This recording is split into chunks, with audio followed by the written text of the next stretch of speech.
नमस्कार, आप सबका यहाँ आने के लिए बहुत बहुत धन्यवाद। जैसा कि आपको पता है 2 अक्टूबर 2022 से जन स्वराज अभियान के तहत गांधी भितिहरवा आश्रम पश्चिम चंपारण से जो पदयात्रा हम लोगों ने शुरू की है उसको करीब करीब अभी 18 महीने 10 दिन हो गए।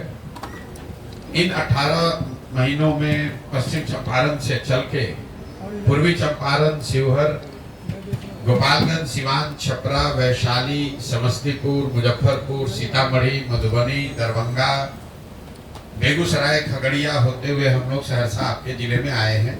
पिछले 20-25 दिनों से मैं आपके जिले में हूँ। अभी 2-4-5 दिन और रहेंगे। कोई बहुत अगर परेशानी की वजह से पदयात्रा रुकी नहीं तो 16 तारीख तक मेरा अभी यहाँ प्रोग्राम है आपके जिले में रहने का। इस पदयात्रा के दौरान जो हम लोग के अनुभव रहे, जो इसका उद्देश्य है, जो आपके जिले में देखा, इस पर एक छोटा सा आपको टिप्पणी करूंगा। उसके बाद आप जो भी सवाल चाहें इस पदयात्रा के नजरिए से या देश और राज्य के राजनीतिक परिदृश्य में जो सवाल जवाब आप करना चाहते हैं वो कर सकते हैं। पदयात्रा का जो मुख्य 3 उद्देश्य है आप में से कुछ लोग जानते होंगे। पहला उद्देश्य ये है कि मेरे 20 वर्ष की अपनी सामाजिक राजनीतिक जो समझ है उसके आधार पर मेरी अपनी सोच है कि बिहार में जो गरीबी, पिछड़ापन, बदहाली है, इससे अगर निकलना है तो राजनीतिक स्तर से ज़्यादा आगे बढ़कर समाज के स्तर पर प्रयास करने की जरूरत है। ऐसा इसलिए कि यहाँ पर जो लोग रहते हैं उनको अपनी समस्याओं के बारे में, उनके बच्चों के लिए शिक्षा नहीं है, रोजगार नहीं है, भ्रष्टाचार है, सड़क नहीं है, ये सारी बातें लोगों को पता है। किसी नेता, पत्रकार या राजनीतिक टिप्पणी करने वाले की जरूरत नहीं है। लोगों को मालूम है कि उनकी समस्या क्या है। लेकिन जो लोग इन सारी समस्याओं को जानते हैं, उससे जूझ रहे हैं, ये सब के बावजूद जब चुनाव होता है तो वो लोग अपनी समस्याओं को छोड़कर उन मुद्दों पर वोट करते हैं जिनका उनके जीवन से कोई सरोकार नहीं है। बिहार में पिछले 35-40 सालों में ज्यादातर लोगों ने वोट 4 ही मुद्दे पर दिया है। पहला, यहाँ एक जाति के नाम पर लोग वोट देते हैं। जैसे देश के अन्य कई हिस्सों में लोग जाति पर वोट देते हैं, वैसे यहाँ पर भी लोग जाति पर वोट देते हैं। दूसरा, यहाँ पर विचारधारा और धर्म, हिंदू मुसलमान के नाम पर वोट देने वालों की एक बड़ी संख्या है। तीसरा, एक बड़ा वर्ग बिहार में ऐसा है जो लालू जी के डर से भाजपा को वोट करता है। वो भाजपा का वोटर नहीं है, वो वोट लालू जी के डर से करता है। भाजपा को इसलिए करता है कि वो किसी भी हालत में लालू जी के जंगल राज को वापस नहीं देखना चाहता है। और चौथा, यहाँ पर एक वर्ग है जिसमें ज्यादातर लोग मुसलमान समाज के हैं, जिनके पास मजबूरी है, वो भाजपा को वोट कर नहीं सकते हैं, तो भाजपा के डर से लालू जी को वोट करते हैं। वो भी लालू जी को चाहने वाले हैं या लालू जी को पसंद करते हैं, आरजेडी के वोटर है, ऐसी बात नहीं है। वो सिर्फ और सिर्फ लालटेन को इसलिए वोट करते हैं क्योंकि उनको भाजपा से डर है या भाजपा को वोट कर नहीं सकते।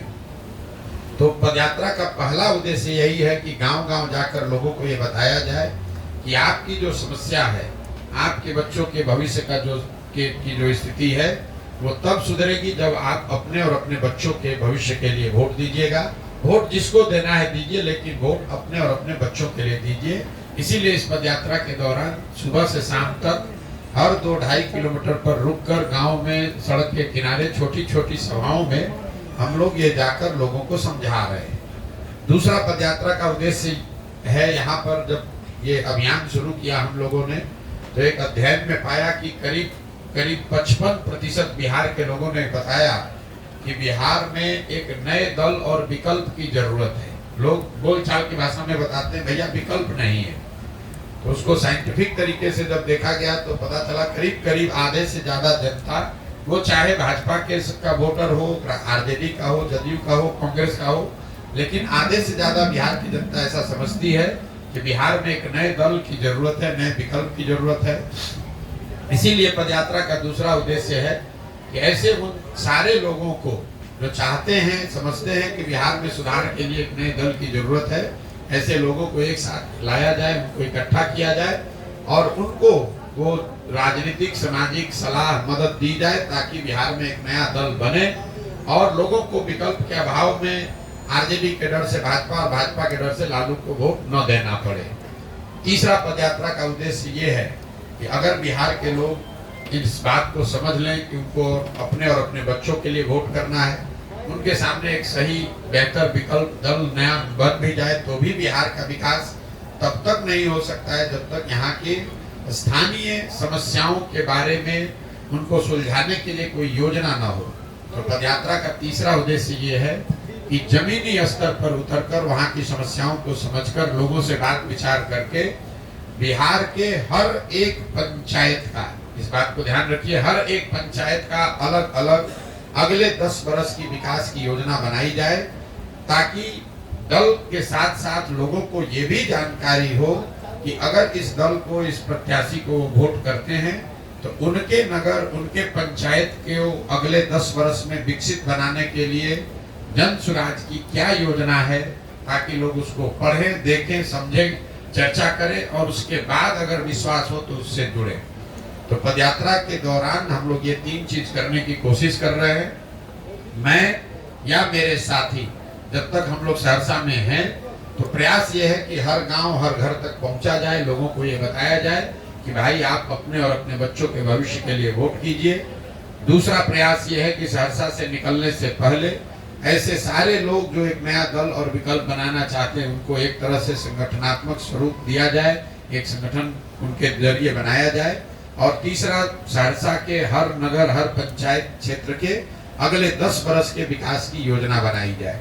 इन 3 उद्देश्यों को लेकर चले हैं और अभी तक जो हमने देखा, समझा, अनुभव किया, उस पर जो आप सवाल करना चाहते हैं वो आप सवाल कर सकते हैं। बहुत बहुत धन्यवाद। आपने अभी लंबे समय से जो यात्रा की